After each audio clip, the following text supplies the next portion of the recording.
Wait, didn't you say you saw Rampage as well, Kaiju? Yes. Go ahead. Okay, then. So I didn't prepare a whole lot of notes since you didn't include it on the list of films, but I will say that going into 2017, I had a lot of expectations when it came to certain monster movies, given that those tend to be my bread and butter. I was very excited for the Godzilla anime trilogy. I was excited for Pacific Rim Uprising, and I ended up having the lowest expectations for Rampage.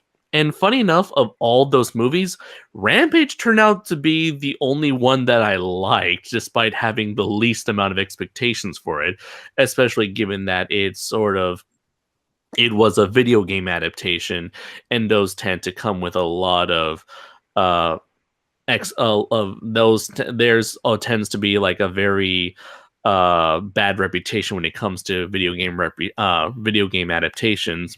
Luckily, this was one of those adaptations where it kind of just took the bare bones concept of monsters on the loose, like we haven't seen that before in film, and then kind of like ignore everything else from the games, as little as there was over there. So instead of having a story where people mutate into monsters and just go on a rampage, you essentially just have animals turn into monsters and having the main human cast just deal with the situation at hand. Hmm. So what we have here is, in my opinion, a modernized attempt at a Ray Harryhausen esque movie. What I mean by that is that, like a Ray Harryhausen movie, like The Beast from 20,000 Fathom, or even like the old school Willis O'Brien movies, like not so much King Kong, more like The Black Scorpion.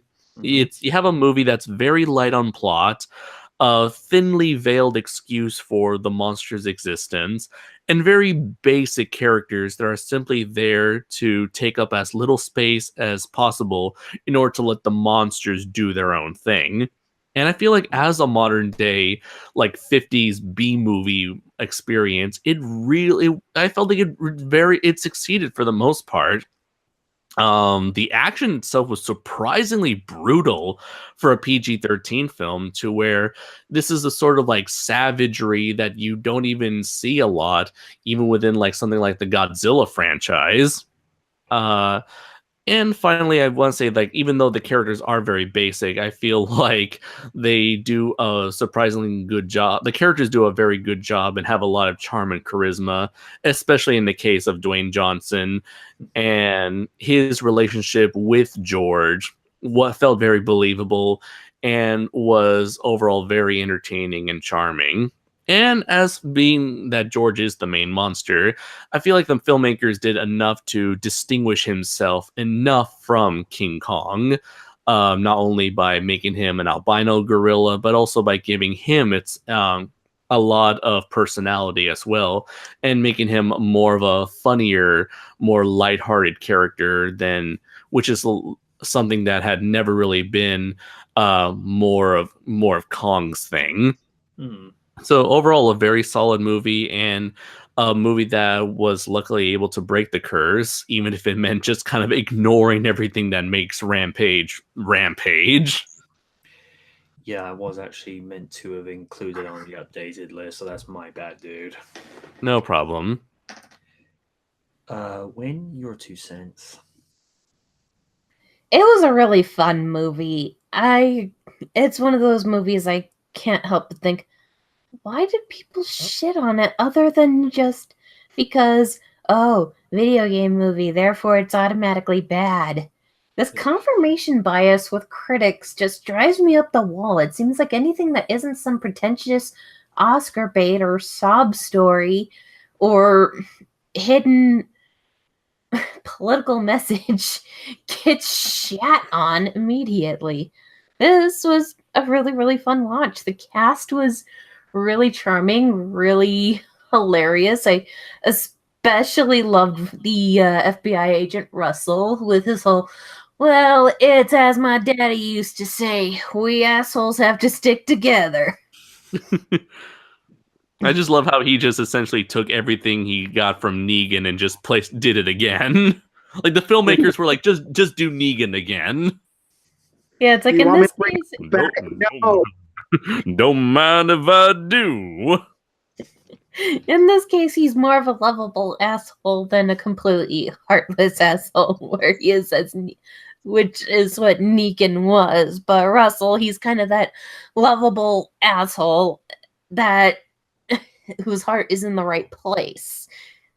It kind of reminds me of his mix of the comedian and John Winchester. Oh, yeah, definitely. Definitely a treat to watch. The Rock was a treat to watch, especially his early banter with George and doing the sign language. And the fact that fucking George kept flipping him the bird. Damn. The battles were really, really well done. There were moments that it played on your heartstrings, only to realize the impact wasn't as bad as you thought it'd be. Just everything was put together so well. The only nitpick I would have is, does it always have to be some megalomaniac as the antagonist? Look, True. I understand that a lot of corporations are shady and bad, but Hollywood, you need to stop playing it safe and always making corporations did it. And I think the only acting that was probably was the woman who played the head CEO. She just felt too Saturday morning cartoon villain for me.